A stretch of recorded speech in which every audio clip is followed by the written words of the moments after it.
Okay so hello everyone, welcome to IPS once again and ये आज हमारा physical chemistry का दूसरा 100 डेज चैलेंज है, मतलब डे 24।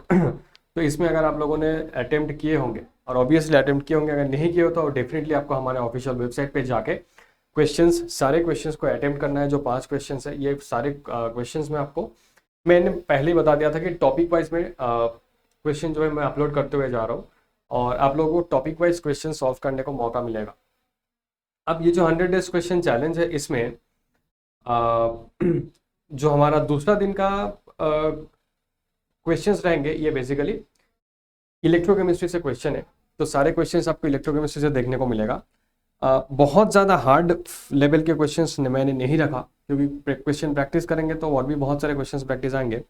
तो इनिशियल फेज में अगर बात करें तो पहला क्वेश्चन आप लोगों के सामने ये था कि calomel electrode is reversible with respect to what. अब सर एक चीज़ मैं बताना चाहूँगा सब लोगों को फिर से कि इस 100 डेज चैलेंज में ज़रूर पार्टिसिपेट करिए, क्योंकि इस 100 डेज चैलेंज में आपको बहुत सारे क्वेश्चंस प्रैक्टिस करने को मौका मिलेगा एंड उसके साथ साथ आपको बहुत अच्छे तरीके से एक ग्रूमिंग भी हो जाएगा। लाइक आपको पढ़ना पड़ेगा, आपको क्वेश्चन सॉल्व के लिए, अगर क्वेश्चन सॉल्व नहीं हो पा रहा है तो बाद में जाके आप उस टॉपिक को देखोगे तो कहीं ना कहीं आपके लिए पॉजिटिव इन और नेगेटिव वे, इन दोनों वे में ये आपके लिए एक अच्छा रेस्पॉन्स और एक अच्छा प्रिपरेशंस के माइंड सेट को तैयार करेगा। और उसके साथ साथ इतने सारे क्वेश्चंस प्रैक्टिस करना is not a matter of joke, तो डेफिनेटली आपके लाइफ के लिए बहुत ज़्यादा यूजफुल होने वाले हैं। अब ये क्वेश्चन बहुत ही सिंपल क्वेश्चन है कि calomel electrode is reversible with respect to which one. तो हमेशा याद रखना कैलोमेल एक्चुअली किस चीज़ को बोला जाएगा। अगर आप देखोगे तो Hg2Cl2 को बोला जाता है calomel. Hg2Cl2 is known as the calomel, ठीक है। जहाँ पे Hg मतलब मार्करी की बात किया जा रहा है, तो मार्क्यूरस क्लोराइड, इस सिस्टम को बोला जाता है कैलोमेल। तो अगर आप कैलोमेल इलेक्ट्रोड देखोगे, जब आप लोग रिवर्सिबल या फिर इरिवर्सिबल इलेक्ट्रोड पढ़ोगे, उसमें आप देख पाओगे कि calomel electrode always and always it is reversible with respect to chloride ion. तो मतलब कभी भी एनायनिक, मतलब एनोड में भी यूज हो सकता है कैलोमेल, या फिर कैथोड में भी यूज हो सकता है Ag2+। तो इस तरीके से अगर आप देखोगे तो हमेशा और हमेशा calomel electrode will be reversible, और ये रिवर्सिबल होगा with respect to the Cl- और Cl नेगेटिव आयन, ठीक है। तो नेक्स्ट क्वेश्चन क्या था इसके बाद, the mean ionic activity of m molar solutions of this is given. Okay, ये क्वेश्चन आपको थोड़ा सा टफ लग भी सकता है। एक्चुअल में मीन एक्टिविटी कोएफिशिएंट्स होता क्या है मैं बताना चाहूंगा। First of all A is known as activity, और A plus minus is known as the mean ionic activity, or A plus minus for any kind of electrolyte it can be considered as this, ठीक है। A raised to the power, A plus minus raised to the power x plus y। अब Ca3PO4, अब Ca3PO4 एक electrolyte है, it will form 3Ca2 plus plus PO4 whole thrice minus, ठीक है, sorry PO4 whole thrice 2, that means 2 this. तो अगर इसका हम लोग एक्टिविटी कोफिशिएंट्स निकालने की कोशिश करें, that is gamma into M, okay. अब यहाँ पे ए पॉजिटिव है, मतलब पॉजिटिव आयंस की activity as well as negative ions की एक्टिविटी। तो यहाँ पे हमारे पास क्या हो जाएगा, एक्टिविटी कोफिशिएंट्स कैलकुलेट करने का तरीका होता है कि gamma plus minus that is equal to X into Y.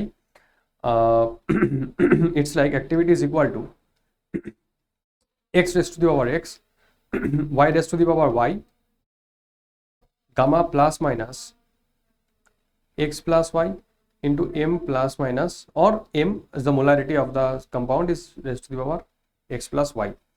Sir यहाँ पे x क्या है, यहाँ पे y क्या है, this is the x, this is the y, that is 2। So activity क्या आएगा हमारे पास, 3 raise to the power 3 into 2 raise to the power 2, gamma plus minus raise to the power 3 plus 2, m 3 plus 2, क्या हो जा रहा है, यहाँ पे आ रहा है 27, यहाँ पे आ रहा है 4, सो अल्टीमेटली ये हो जाएगा 5, ये हो जाएगा 5, ठीक है।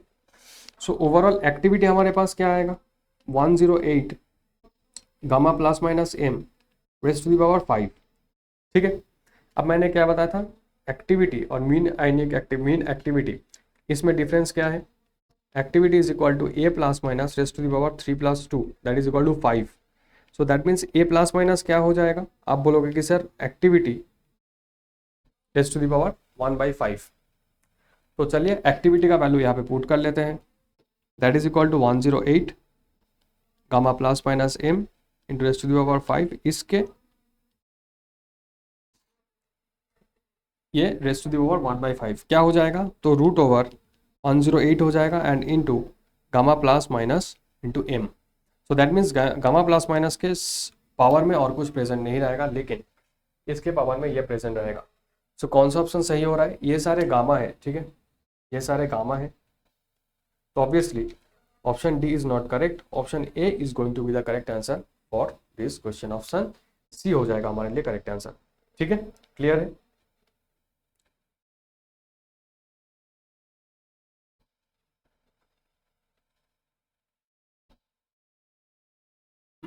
तो सब लोगों के लिए मैं एक चीज बताना चाहूंगा, 24 जून से नया बैच स्टार्ट हुआ है, ठीक है, 24 जून से नया बैच स्टार्ट हुआ है, मतलब कल से ये बैच स्टार्ट हो चुके हैं। तो इस बैच में आप लोग एनरोल करने के लिए आपको हमारे ऑफिशियल वेबसाइट में जाना पड़ेगा, वहाँ पे जाके नंबर रजिस्टर करना पड़ेगा और उसके बाद रजिस्टर्ड मोबाइल नंबर से आपको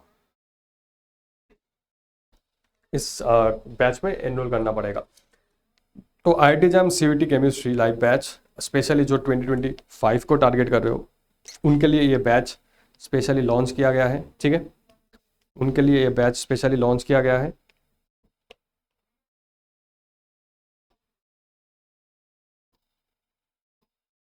उनके लिए ये बैच स्पेशली लॉन्च किया गया है, तो फ्लैट 50% आपको ऑफ मिलने वाला है। IFAS50 ये प्रोमो कोड यूज़ करना है, ठीक है, आपको इस प्रोमो कोड के साथ अगर आप बैच में इनरोल करते हो तो टोटल आपको 50% फ्लैट ऑफ मिलने वाला है। चलिए आगे बढ़ते हैं। इसके साथ साथ ये क्वेश्चन है कि विच of the following diagrams represent the conductometric titration curve of the precipitation reaction of KCl and AgNO3। Simple सा क्वेश्चन आएगा, इसका आंसर होगा ऑप्शन नंबर 4। देखो डायरेक्टली मैं बता रहा हूँ इसका रीजन क्या है। पहला जो है ये strong acid versus strong base का होगा, ये जो है strong acid versus weak base का होगा, ये जो है weak acid versus strong base का होगा, और ये जो है KCl प्लस NgNO3। आपको पता होगा कि Ag plus NO3 plus KCl as well as Cl minus, ये सारे का जो भी कंडक्टेंस है, ट्रांसपोर्ट नंबर है, वो ऑलमोस्ट सेम है। तो दैट्स वाई यहाँ पे आप देख पा रहे हो वॉल्यूम ऑफ AgNO3 अगर ऐड किया जाता है KCl के साथ तो K plus will be substituted by Ag plus, जिसमें कंडक्टेंस का कोई चेंजेस नहीं है। तो ऑब्वियसली इनिशियल टाइम पे जब तक टोटली AgCl प्रेसिपिटेट ना होके बाहर जा रहा है सिस्टम के, तब तक कंडक्टेंस वैल्यू में कोई चेंज नहीं होएगा। उसके बाद जैसे ही टोटली कंडक्टेंस मतलब प्रेसिपिटेट हो जाते हैं AgCl का, उसके बाद सिस्टम के अंदर क्या रहेगा, AgCl रहेगा प्लस K रहेगा प्लस NO3 रहेगा, और बाहर से अगर आप ऐड करोगे तो Ag प्लस भी आएगा प्लस NO3 भी आएगा। तो अल्टीमेटली सिस्टम के अंदर क्या हो रहा है, नंबर ऑफ आयंस इंक्रीज हो रहा है, इसके वजह से ओवरऑल कंडक्टेंस इंक्रीज होगा। सो that's why option number D इस क्वेश्चन के लिए सही आंसर हो जाएगा। सिमिलरली इस क्वेश्चन की बात करें तो इनफाइनाइट डाइल्यूशंस, इस क्वेश्चन को हमेशा याद रखना, हाइड्रेशन एनर्जी से आप इसको एक्सप्लेन करोगे। हाइड्रेशन एनर्जी, तो हाइड्रेशन एनर्जी ज़्यादा है, दैट मीन्स उसका इफेक्टिव रेडियस ज़्यादा होगा,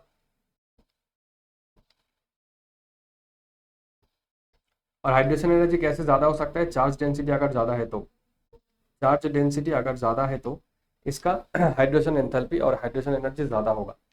तो चार्ज डेंसिटी मतलब लिथियम प्लस का सबसे ज़्यादा हाईएस्ट हाइड्रेशन एनर्जी है, मतलब लोएस्ट हाइड्रेशन एनर्जी हो तो चार्ज डेंसिटी ज़्यादा है, Na प्लस देन पोटेशियम।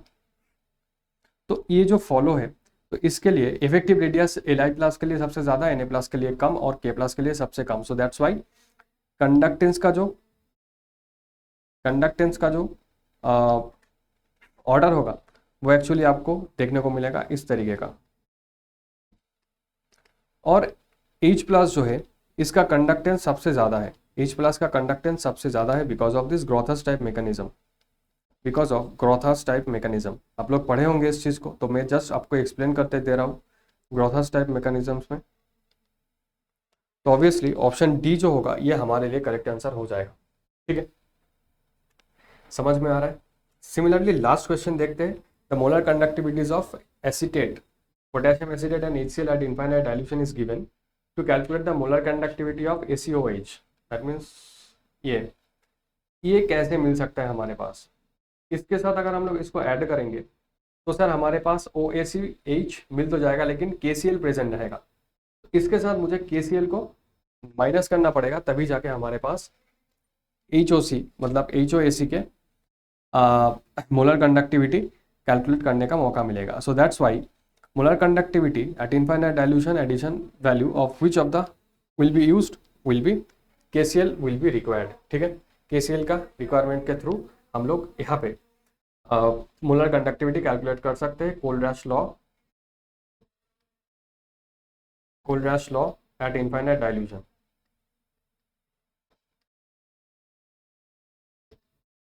इस लॉ के बारे में सब लोगों को पता होगा, तो जी हाँ ज़रूर. तो आई होप ये सारे क्वेश्चंस आपके लिए समझ में आ गया होगा. क्वेश्चंस कहाँ पे मिलेगा? डैशबोर्ड पे जाना है, लर्न फ्री सेक्शन में जाना है, और जाने के बाद ये जो टेस्ट सीरीज है, टेस्ट सीरीज में स्कॉलरशिप चले जाओगे. स्कॉलरशिप में आपको सारे टेस्ट जो है वो एक्टिवेटेड वे में देखने को मिलेगा. तो डेफिनेटली अभी तक अगर सॉल्व नहीं किया है तो सॉल्व कर लिए, बहुत ही बेहतरीन आपके लिए एक ऑफर रहेगा. तो that's all for today then. Thank you and happy learning. Thank you so much.